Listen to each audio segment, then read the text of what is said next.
Hello everyone, welcome to Naira study hub. आप सब कैसे हैं? आई होप कि आप सभी अच्छे होंगे।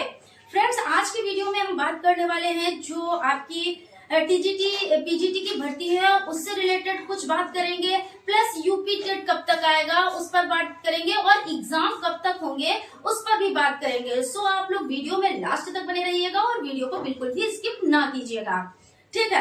और अगर आपको सेशन अच्छा लगे तो आप लाइक भी जरूर कीजिएगा। तो फ्रेंड्स, हम लोग बात कर लेते हैं सबसे पहले कि उत्तर प्रदेश की शिक्षक भर्ती जो सत्र चल रहा है आपका 24-25, ठीक है ना। इस सत्र में संभावनाएं बहुत ज्यादा बन रही हैं। अब आप कहेंगे कि मैम संभावनाएं कैसे बन रही हैं, क्योंकि चुनाव का टाइम है, आचार संहिता लगी हुई है। तो हम आपसे ये कह रहे हैं कि देखिए, इस पर वर्क हो रहा है। पहले आयोग गठित होगा, है ना, उसके बाद में इन पर वर्क किया जाएगा।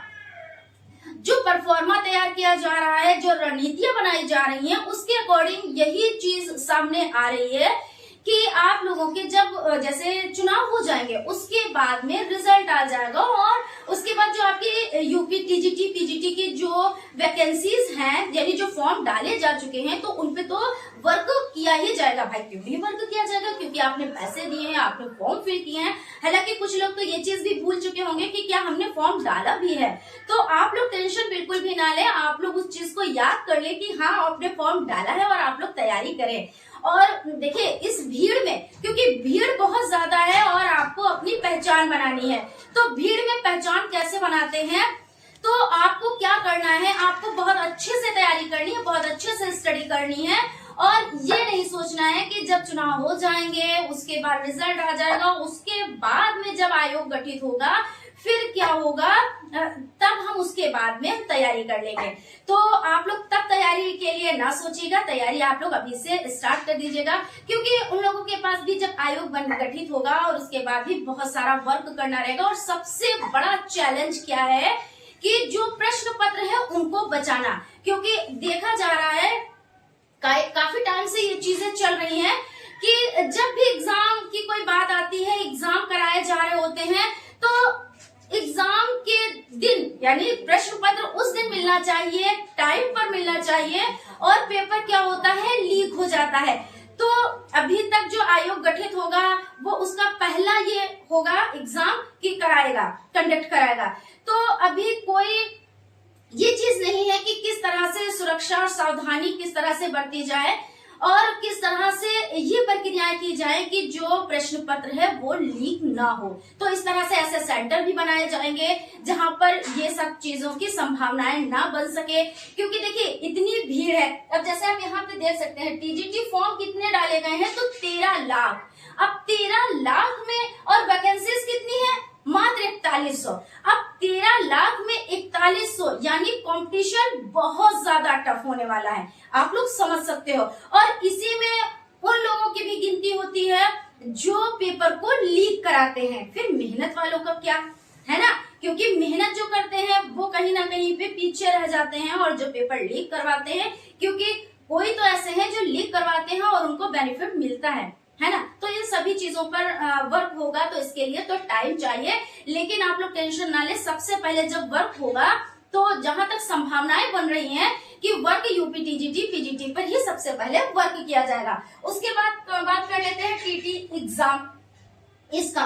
तो संभावना ये बन रही है कि जुलाई में विज्ञापन जारी होगा और उसके बाद एग्जाम कब कराया जाएगा, तो वही अक्टूबर में मान के चलिए। और जैसे कि आप लोग जानते हो कि आप ये भी कह सकते हो कि मैम अभी 2 साल से तो कोई एग्जाम नहीं हुए हैं, तो अभी क्या गारंटी है कि एग्जाम हो। तो संभावनाएं बन रही है और गारंटी तो कोई भी नहीं ले सकता। जैसा आयोग होगा वो जैसा वर्क करेगा, क्योंकि शिक्षा विभाग ही सब करता है, तो उसी के अकॉर्डिंग हमें चलना रहेगा। लेकिन कहते नहीं है कि जब जागो तब सवेरा, अंत भला तो सब भला। तो अगर अंत भला हो रहा है या अंत भला होगा तो मान लीजिए सभी भला हो जाएगा।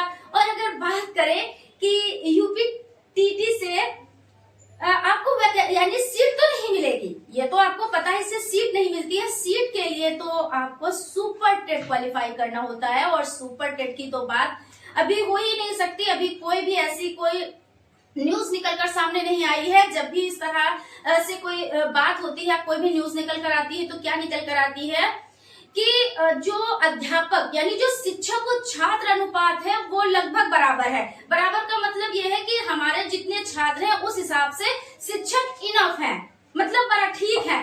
तो अभी शिक्षकों की नीड हमें नहीं है। तो ये मान के चलिए कि अभी सुपर टेट के लिए तो हम बात ही नहीं कर सकते, लेकिन हाँ आप लोग फोकस कीजिए टीजीटी और पीजीटी पर, क्योंकि जरूरी नहीं होता है कि जो 4100 यानी 4000 अबव मान के चलिए 4100, तो आप इसमें अपनी जगह बना लें, क्योंकि कोई ना कोई तो सीट पे बैठेगा, तो क्यों ना आप अपनी जगह उस सीट पे बना ले, वो सीट आप अपने नाम कर ले। और इसके लिए आपको क्या करना रहेगा, इसके लिए करना ये रहेगा हार्ड वर्क करना रहेगा, क्योंकि इतनी भीड़ में कंपटीशन काफी टफ होने वाला है। और जब कंपटीशन टफ होगा तो तैयारी भी उसी तरह से होती है, क्योंकि क्या होता है जब वैकेंसीज ज्यादा होती है तो हमें मेहनत कम करनी रहती है, लेकिन जब वैकेंसीज ज्यादा होती है तो कहते हैं कुछ लोग बेहतर होते हैं, कुछ लोग बेहतरीन होते हैं। तो अब बेहतर की नहीं बेहतरीन की जरूरत है, क्योंकि हमें बहुत ज्यादा मेहनत करनी है, हमें दिन रात एक कर देना है, और तभी हम क्या कर पाएंगे, तभी हम सीट को प्राप्त कर पाएंगे। तो फ्रेंड्स जैसे भी जो भी न्यूज निकल कर आती है हम आपको अवगत कराते रहेंगे। हमें लगा कि आप लोगों के सम्मुख की बातें रखनी चाहिए, और आप लोग क्या करें, आप लोग तैयारी स्टार्ट करें। क्यों, क्योंकि क्या होता है कि कुछ लोग ये सोचते हैं जब डेट क्लियर हो जाएगी उसके बाद हम तैयारी करेंगे, तो वो तैयारी तो खैर नहीं हो पाती है। बस यही होता है कि हाँ कुछ हमने किताबों को उलट पलट के देख लिया, लेकिन अगर हम डीपली तैयारी करते हैं, अच्छे से तैयारी करते हैं, तो हमें कोई भी नहीं रोक सकता। ये तो यहाँ पे 13 लाख फॉर्म पड़े हैं, 13 दूना 26 लाख फॉर्म पड़ जाते, और यहाँ पे 4100 नहीं सिर्फ 2000 वैकेंसी होती, तब भी हम क्या करते, जगह बना लेते, क्योंकि जगह बनाने के लिए क्या हमें हार्ड वर्क करना रहेगा, है ना। तो आप समझ चुके होंगे कि हम क्या कहना चाहते हैं। तो फ्रेंड्स मिलते हैं क्लास में, और आप लोग तैयारी में लग जाएं, और उम्मीद पे तो दुनिया कायम है, तो उम्मीद रखें। Thank you.